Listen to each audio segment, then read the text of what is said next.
Hello, and welcome to Bla Bla Black Sheep, a weekly yarny podcast where I, Sarah Korth of SEK Handmade, answer your yarny questions about crochet, about yarn, about knitting, about designing, anything you want to ask.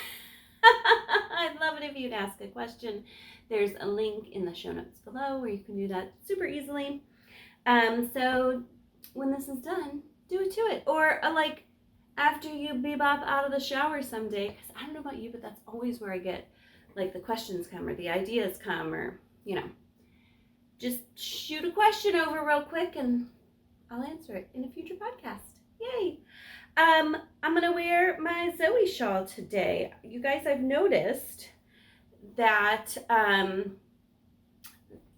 really craving the fall colors, and all of my fall color versions are one, I just noticed over there instead of right beside me. Not the most convenient, but also not finished. So I need to get on that. I'm gonna try to put my Zoe shawl on and not cover my cute little Halloween-y t-shirt. So let's see if we can do that. I'm gonna start then by putting the point asymmetrical to the other side so that it doesn't cover it. I'm gonna wrap around and then I'm gonna take the other side, go in the other direction. This way, I try to keep the top as flat as possible because that helps with the bulkiness. We are chilly in the mornings, but we've had a little heat wave. Not a fan of, by the way, weather. All right, I'm gonna pull this through the middle. I'm doing this very on a whim, so we'll see how it turns out. And then I think I'm going to wrap that through and throw this other one over the back shoulder. Also might be good if you have a shawl pin or cuff to just like boop right there. And this even has open spots. You know what? I have a shawl cuff hanging out right over here. Oh gosh, while I'm up, might as well grab the two projects I was going to show you that are started but not done. Okay, so this has some a very open texture. So I'm going to stick my shawl cuff through the open there, through the texture of the shawl. And so now I have cuffed together the body of the shawl and both sides of my shawl so that it'll stay put. And then I won't have to worry about it all day long. And you know what? I wouldn't have even had to have twisted those, because with the shawl cuff, they don't really need to be knotted, right? There. Oh, I kind of like that. How fun is that? And my fun festive shirt shows too. So this is my Zoe shawl, my Zoe shawl.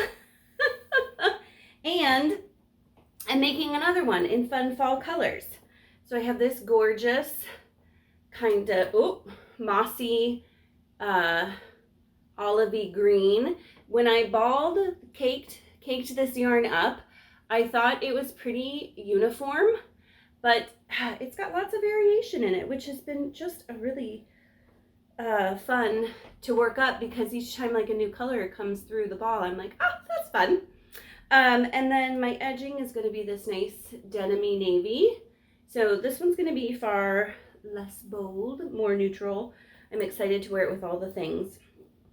And I think I'm just a few rows off of finishing the main body of the shawl, and then the border's just like 2 or 3 rows. So some concentrated effort and bang, that could be done. So I need to get to that. And then way back in the day when I was designing my Levana shawl, to get the shape I wanted, actually, I'm not going to tell that story again. Nope. To get the shape I wanted, I did lots of swatches. And I started this swatch and I was like, well, that's the one. And then I was like, I should just keep going, because I'd already gotten this far, right? And I had yarn that my mom bought me, which now makes it even more special. My mom had purchased yarn for me years ago, back when I was a teacher and my husband was in graduate school, and we didn't have money for gorgeous yarns like this. This is Madeline-Tosh, maybe? It's either Madeline-Tosh or Malabrigo. I don't think I have a tag in here. I don't think I do. Anyways, so she bought it for me for this knitting project, and I got a certain distance on the knitting project, mucked it up, so I frogged it back, and so I was just watching with those because I had it, and now I'm like, wow, I really love that. So that's going to be in really gorgeous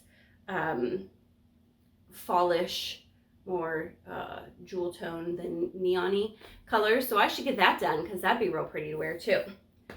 So that's what I'm wearing, and that's what I should hurry up and get done so I can wear next week. We'll see if it happens. It's going to depend. This, friends, I always look at my calendar and think, this week is crazy, but next week is going to be better. And then somehow as this week progresses, next week gets crazier. So last week I was like, this is going to be a busy week, but next week's going to be super chill. It'll be fine. And somehow this week has gotten crazy again. I have 2 appointments today, an appointment tomorrow, a meeting on Wednesday, another appointment on Thursday. And not that any of these things are like bad, but you know, it's just all time that like I'm not sitting and crocheting. And then a lunch with a friend on Friday, which is lovely and wonderful, but whew, doesn't leave as much time for crocheting as I think I'm going to have. Anyways, the thing that is bringing me so much joy right now, and I'm just reminding myself, I need to take a picture. Fall colors. You guys, our trees, we have, I think, a couple maple trees is what they are, but I don't know what kind of maple tree they are. They get really gorgeous, almost fallish colors in the spring. They get this really deep maroon leaf, and as they grow the leaves, they've got this like, almost like this color. A really bold citron-y green, like veining on it. It's just so gorgeous. But in the fall, it's a little lackluster. But my neighbor across the street, whose tree I see right out my office window, has a different maple tree, and their maple tree gets the bold red colors, and that's what it's doing right now. It is so gorgeous. The fall leaves are just giving me all the joy. I love getting out and walking around at this time of year and walking the same path every so often, because the landscape is constantly changing because the leaves are constantly changing, and it just brings me so much joy. I love fall. I love fall. So I'll share some pictures that I took as I'm chatting here about fall. So let's talk small businesses. I'm realizing I've got lots to share here. First, let me share that my Zoe Shawl is made out of yarn by the wonderful, marvelous, and talented Tanya of Cornbread and Honey. The yarn that I'm using for my second Zoe Shawl is by Loopy Luna Fibers. I don't know if she's still dying, to be honest, but I'll give it a look, and I'll link her in the show notes if she is. Always enjoy her yarn. Lots of nice colors. Bag is by 5 to 6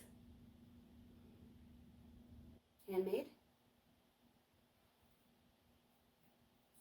Does she have a tag in here? No, there's no tag. Okay. Again, I'll link below, so you don't have to search out. I'll give you direct links to all these people. She has some super cute Halloween bags coming out, and so you need to, if you want one of these, one of her bags, you're gonna want to like sign up for her email list or go to her Etsy shop and hit the like, remind me when this shop is back open if it's closed, and then jump right on it because her bags go fast. She does a lot of custom designs, and so she does not have a lot of just, she hand makes them all, so they're not mass produced, but she doesn't have a bunch of like bags in her shop all the time. So she's one person, so she doesn't make like 800 of them at a time. So when they come out, you're gonna want to move and groove to get on it, so that you don't miss out. Okay, I am not a person who is super Halloween-y, but the former elementary school teacher in me does love a themed t-shirt or themed something. It's just, I don't know, I do. Halloween is not my favorite holiday, but I do have now a couple Halloween-y shirts, which are fun to wear during the month of October. And so this is my first one. I bought this last year. It says "Stay Spooky." I actually wore it last week and got some compliments on it last week as well. This is by Show. They've got a ton of t-shirts. I bought this last year. I don't think they have this exact design anymore, but they do have some cute Halloween ones. And as I was, searching through their website today, they have a fun Wednesday Addams one that would be cute for Halloween, but then further on if you're a Wednesday Addams fan. So I will link those below. Go check them out. I will say the one thing I don't love about that shop is they seem to do like a lot of everything, which is fine, that's their prerogative, but they've had some t-shirt designs that I've been like, I don't know if that's like the most tasteful. Kind of in bad taste, some of them. So you've been warned. But I do love my shirt. What else do I have here? Let's continue on with the Halloween themes. I purchased these earrings last year on one of their sales, and I've just been waiting to wear them. I love them so much. A little Halloween earring. These are by P's and Q's Creative Designs. Again, I bought them last year. I love these colors. I mean, obviously you can see they match my shawl perfectly. Again, I don't think she has these exact earrings, but she has some really cute Halloween earrings and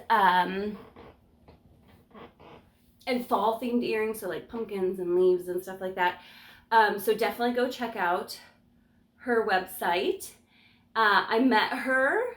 She's local to me. I met her. She's just the sweetest, nicest person. So highly recommend supporting her. My mug, which you have seen before, but I love it, is from Earth Love by Danny. Love the bees. Love the carved, I'm like, what is the word for that? Bottom of it and the drippy glazing. It's just great colors. It makes me happy to drink from it.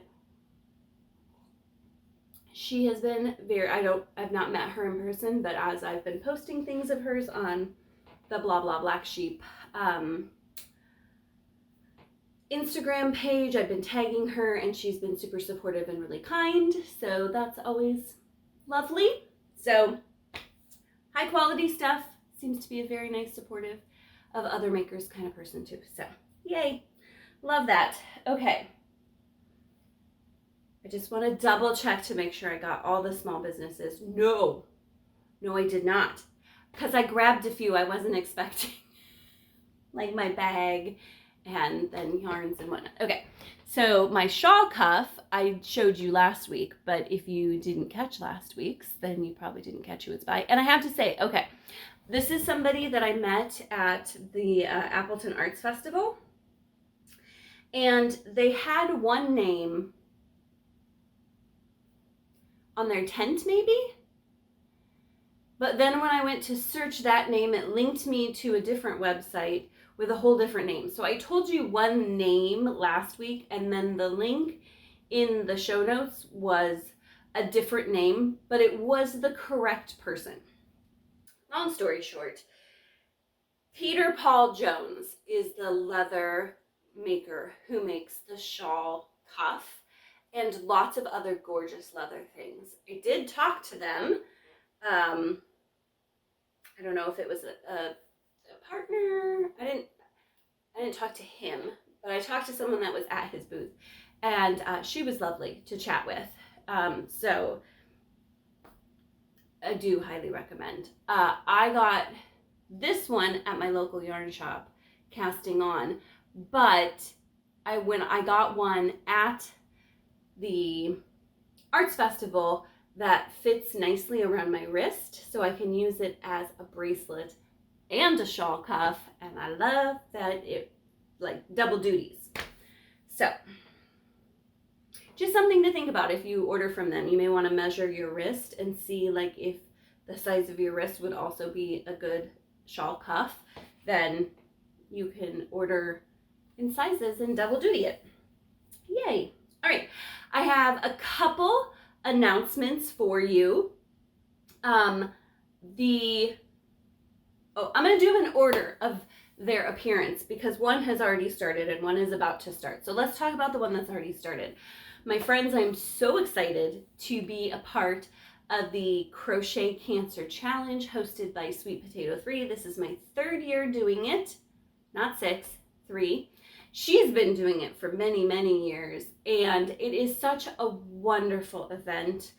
She hosts in honor of her uncle who passed away from cancer, and the purpose is that designers design brand new hats, and for one day they give the patterns away for free. And if you get the free pattern, and mine is a full PDF pattern, it's not like on a website somewhere, it is a blog hop to help support Christine and all the time and energy she puts into making this happen, and to support the designers who are giving away their work for free. So it is a blog hop, which means some maneuvering around some websites. You can do it. Christine has been doing this for a long time and gives us really thorough instructions on how to set up our blogs so that they are very user-friendly, and she has all the instructions because she's been doing it for a long time on her blog. Anyways, get a hat pattern. With each hat pattern you get for free, you are pledging, whoever, not you specifically necessarily, though I do encourage you to join in. You pledge to make one hat from that pattern and donate it to a charity. It doesn't have to be a cancer charity. It can be any charity of your choice. So if you have a homeless shelter or a school in the area that needs things for, to keep people warm, then you can donate there. So that started October 2nd. It runs through the end of the month. There's a new hat every day except for Sundays. But then the Saturday hat, I believe, is free for the whole weekend. So I've previewed some of the hat patterns. They are lovely, and I highly recommend. Just like I'll put the link to Christine's blog, the host, down in the show notes. If I were you, this is what I would do. I would go to that website on my favorite browser, whether that's on my phone or on my computer or on my tablet. Bookmark her website. Just like make a routine every day at lunch, every morning when you get up. while you're eating breakfast, go to the website, check out that day's hat, decide if you want to snag it for free, and then you won't miss out. So that's my recommendation. All right, the next event that has not started yet, that is starting very soon, is the Olivia Mystery Crochet Along. I'm very excited about this, you guys. I'm having a hard time because I don't know how to convince you how fun and gorgeous this pattern is without showing you the pattern. But everybody who has seen it has been like, oh wow, I absolutely love that. My testers were like, this is a really unique and cool construction that just gives a really wearable and beautiful piece. Join me, it's gonna be so much fun. I'm gonna toss a little discount code down in the description box. I just decided that now, so I don't know what it's gonna be.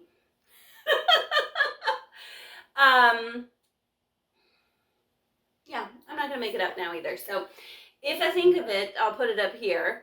And then the pattern is available, but just know it's a mystery crochet along. So it's just like your supplies right now, and the pattern will update next Sunday, and that's when we're gonna get rolling with the first clue.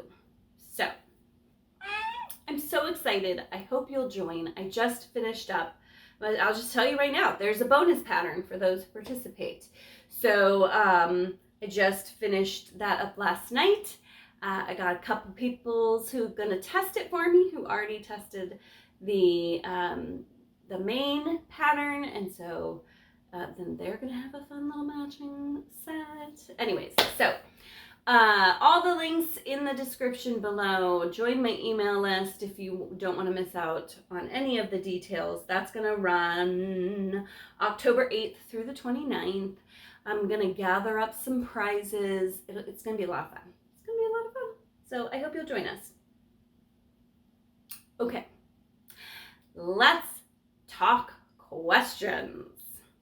Are you ready for this? I'm ready. Question number 1. I'm plus size, and every time I make a sweater, it ends up much longer than I anticipated, even when I meet gauge. What's happening, and how can I avoid it? This is a great question.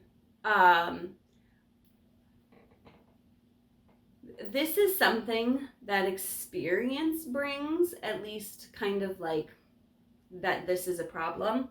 I don't know, maybe when you buy a store-bought sweater, this could be an issue. Most of the time though, if you've got somebody who really knows what they're doing designing for a plus size bodies, I'm talking in ready-made,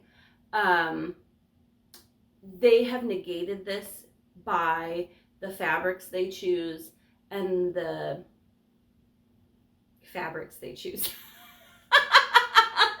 I'm like, those are two qualities of fabric. It's just the fabric. So like how expandable or stretchy the fabric is, and what the fabric's made of, and how it bounces back. So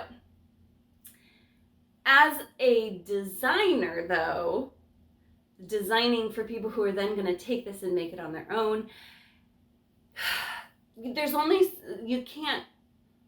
you as the designer cannot negate this problem.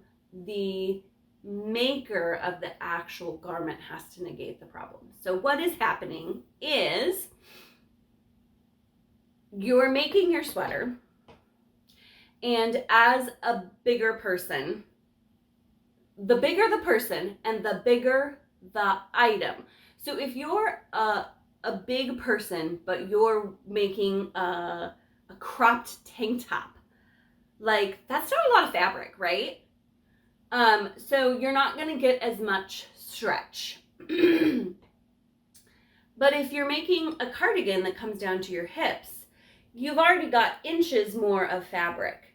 If you're making a cardigan that comes down past your tushy, you've got more inches. And I'm a short person, so like if you are a plus size person and you're tall, or if you're not a plus size person but you are tall, the more fabric you have hanging from the shoulder, the more weight you have hanging, and the more likely it is that with wear and potentially with blocking, you're going to get additional stretch that you weren't expecting. Couple ways. I got the words. I'm just thinking like, what's the best way to go about telling you how to avoid this? So, a few things. I'm going to tell you the thing you don't want to hear, but you probably knew you were going to hear. You need to swatch.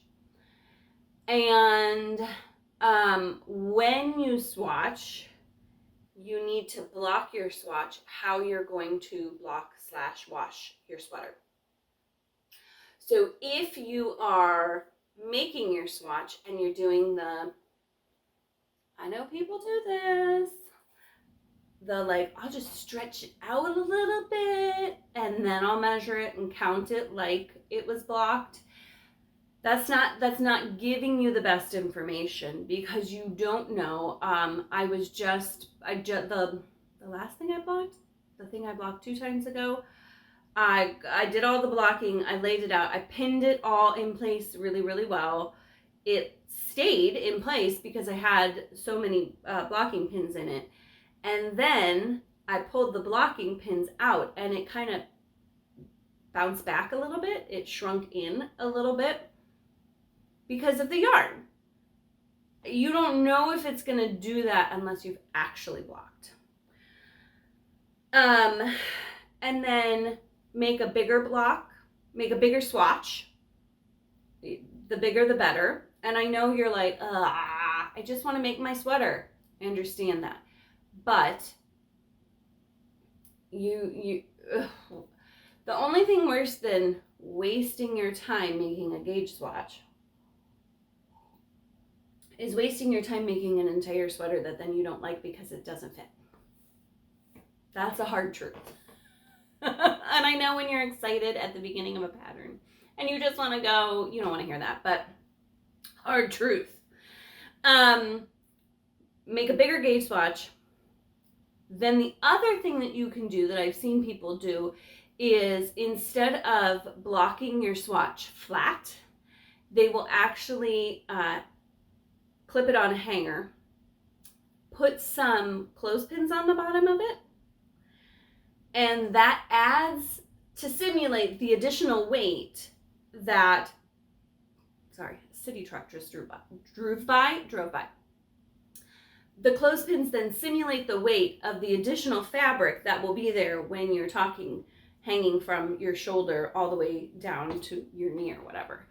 So that gives you a more true, but not perfect, idea of how much stretch you're going to get vertically. The other thing is, I really recommend taking your measurements before blocking and after blocking. You should be meeting gauge after blocking. But if you know what gauge you had before blocking, then as you're working your garment, you can check your gauge to make sure that as you're relaxing into the big pieces of a garment, working a swatch, you could be like excited or anxious, excited about starting or anxious about like, what if this doesn't meet the gauge? And all of that can cause you to be tense. Excuse me. As you get more confident, as you relax, as you're like sitting on your couch watching a show instead of like feverishly gauge swatching to just get it stinking over with, you might loosen up your gauge, and unless you know your pre-blocked gauge, you're not going to really know that. And you want to keep an eye on that. Because if your stitches get looser, there's a dog fur floating around, sorry. If your stitches get looser, your gauge is going to increase, and the stretchiness of that fabric is going to increase. So once you've made your good swatch, you've measured before and after blocking, and you know how that yarn is going to react. Does it bounce back? Does it stretch and stay stretched? You're going to have a better idea of how it's going to behave in your sweater. Then, as you're making your sweater, I want you to make your sweater smaller than you want your finished item to be. Because not only do you know that it's going to stretch with blocking, but we also know that it's going to stretch with wear just because of the weight of the fabric from your shoulder to the bottom of your garment. The longer the garment is, the more weight the additional fabric puts on it, and the shorter you want to make it ahead of time to allow for the fabric to do that stretching that that will get you to your desired length. So you need to kind of factor the stretch factor in as you're making your item. So let's say I want a sweater that comes to right below my hip bones, okay? Yeah, that's like right at my pelvic bones. I don't know what they're called. I'm not a doctor. So if I were making a sweater that I wanted to eventually hang here, I'm a pretty short person, so I don't have this problem as much, even though I'm a bigger short person. But I might, instead of making it down to here and then blocking it and wearing it, I might make it to here, knowing that I've got a couple inches that I know that once I block and wear and the weight of the fabric hangs, it's going to stretch then to where I want it. Some of that's a little bit of a guesstimate, which can be challenging. Other factors are other than the yarn that you're using, which blocking is going to help you know how your yarn is going to behave, is the type of fabric. Big lacy fabrics stretch more. If I had, this doesn't stretch out as much because it's a shawl, but it stretched when I blocked it. So this is my shawl. This is center to edge, okay? This is the same shawl that I'm working on. Look at how little that center to edge is. I'm only about 4 rows from being done. I mean, look at the difference. It's gonna stretch a whole bunch when I block it because it opens up, because it's an open fabric.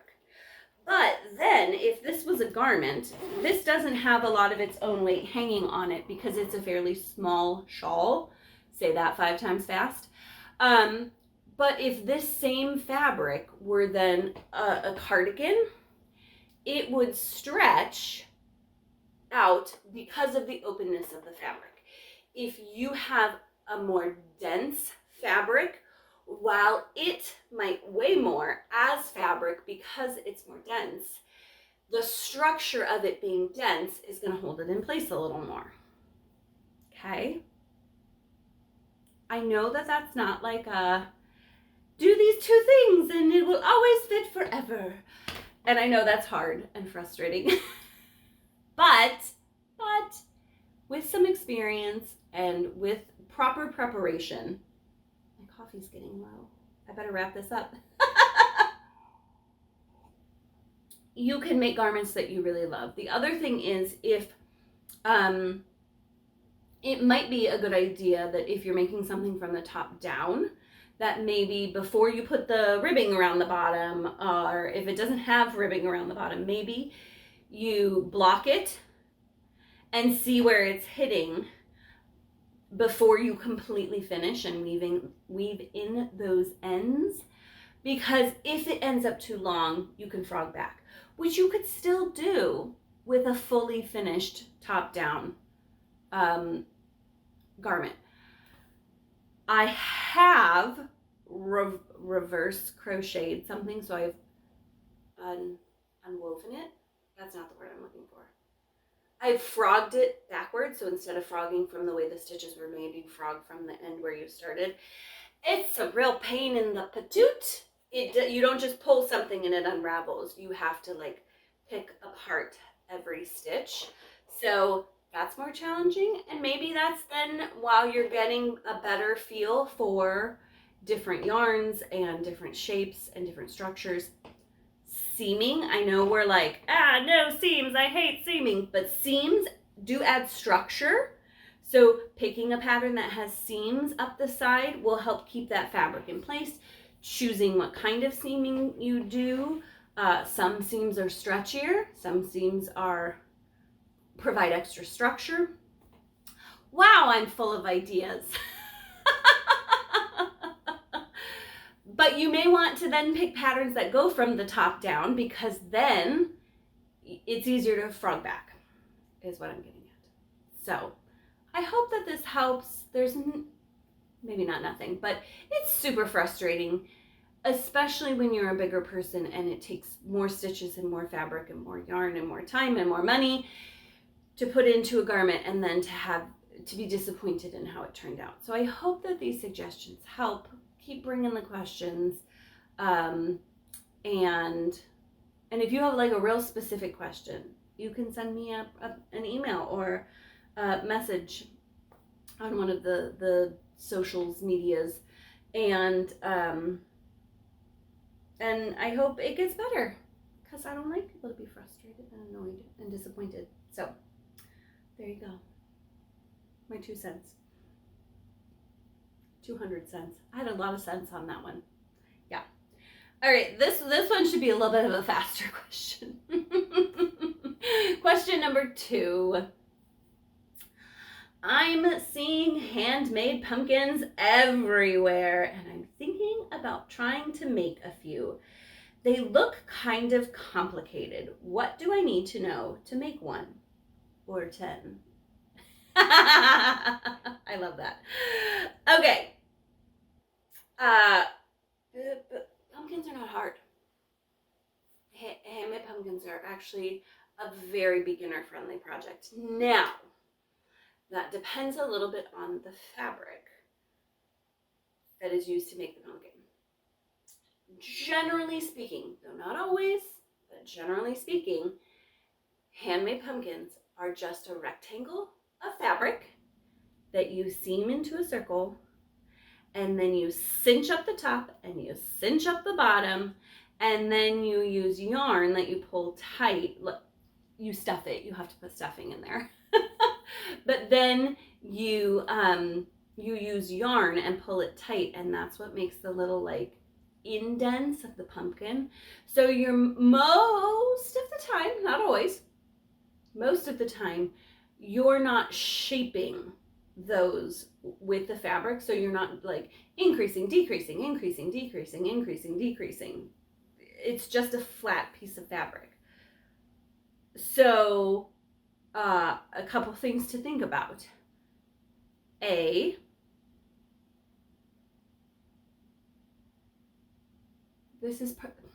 personal preference. It is personal preference, but I'm going to give my 2 cents.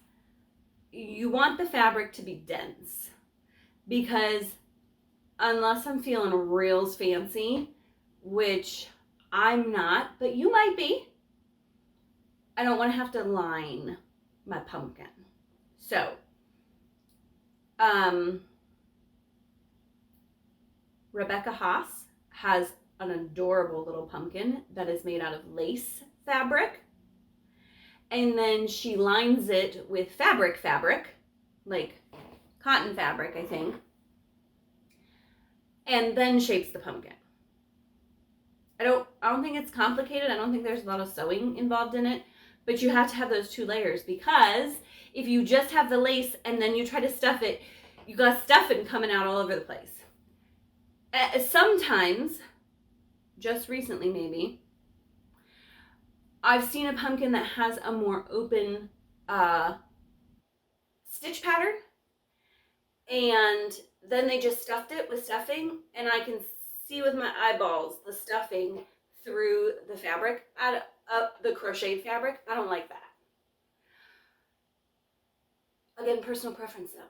Unless you have little kids, because you know what those little kids are gonna do if they can see stuffing through the fabric, right? They're just gonna keep picking it out, and you're gonna either keep stuffing it back in, or you're gonna end up with flat pumpkin. That is totally what my kids would do. Even now, I think my oldest would see that and just like, he likes to, I don't know, his personality, he just likes to kind of like pick at things. I could totally see him picking all the stuffing out of a pumpkin, even at 11. So a dense fabric is good because then you don't have to reinforce the inside, you can just stuff it. Keep in mind that that means tight stitches, which means more wear and tear and pressure on your hands, and everybody has their own tolerance for that. So just something to keep in mind. You know, if you're thinking, oh, I'm going to make 1,800 pumpkins.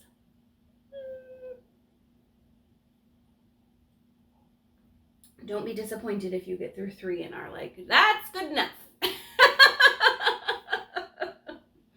So look at the texture. Look at the construction. You can do it though. You can totally do it. It'll be fun and amazing. Then you just have to like make the fun decisions of like, do I, the other thing I was going to say is the stitch pattern and the difficulty of the stitch pattern can make a difference. I've seen some that are like, have like color work and stuff in them. Even though the color work is flat, if you've never done color work before, that might be an additional challenge. So, or if the stitches are real fancy, that might be an additional challenge, but you can definitely find them out there with simple stitch patterns. It's all about comfort and all about like, how much do you want to challenge yourself, right? And then you have the fun stuff of like, do I stick a cinnamon stick in for the stem? Because then it'll smell good. Do I go outside and pick up some sticks? Friends, I hesitate to even tell you this story. But I'm going to, because it's disgusting and I don't want it to happen to you. I picked up acorns 2 years ago? It doesn't matter. One fall, I picked up acorns. They were cute and pretty, and I thought, I'm going to dry these, and then I can use them like in my pictures. I do use them in my pictures. And so I had them in this bowl, and they were sitting, and all of a sudden there were these little weird white things, like in the vicinity, like on the floor and stuff. And I was like, what is going on? Did Weston bring something in from outside? Oh my gosh, you guys. It was the acorns, and it was larvae from bugs coming out of the acorns.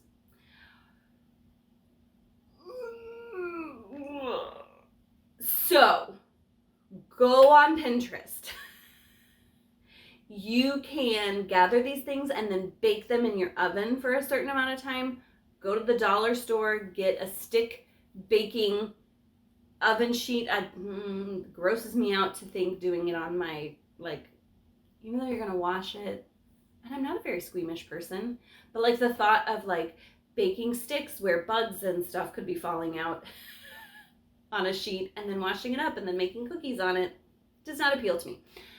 Go to the dollar store, get a cheap cookie sheet, go to Pinterest, learn how to bake them so that you kill off anything that might be living in there, because what you do not want is to use that stick in your pumpkins and have a spider have laid their eggs in it, and now that'd be a real spooky pumpkin.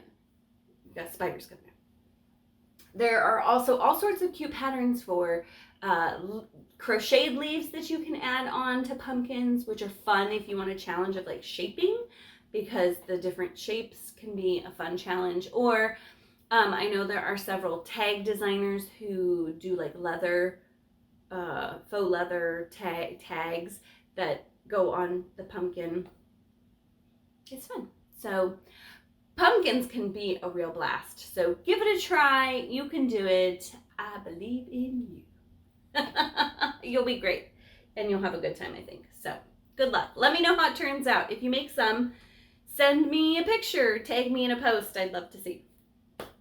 So thank you so much for joining me today. If you have a question that you would like to ask, there's a link very top of the show notes right below this video. If you're in full screen, go out of full screen. There's like the title and stuff. Then there's a little description. There's a more button. Click the more. There's a lot more. I got links to all the things. It's all organized by where I talked about it. So like links to cornbread and honey yarn will be right by where I shared about my shawl. All the small businesses will be linked right by where I talk about small businesses. It's all, I try very hard to be organized. If I'm missing something though, let me know and I'll go hunt it down and add it in. I try hard not to miss things, but I might, if I'm being honest. I am a person too. So anyways, thank you for joining me. Oh, I wanted to remind you real quick. Dab nabbit. I was going to tell you this when I talked about my shirt. My shirt that I bought from Woodland Stitchcraft that I wore a couple episodes ago. I'm pointing here because I'm going to put a picture here. You have to order it by October 10th. To have it by Halloween. So go give that an order right now so you don't forget and so that you have it on time for Halloween. It's the cutest. I'm going to be wearing it all month long. And I'll link here-ish my previous episode where I talk about it. I give a whole review. Long and short of it is, I really love it. You're going to need enough time to wash it though. Let's wrap this up. Thank you for joining me. I hope you have an amazing week and happy crafting.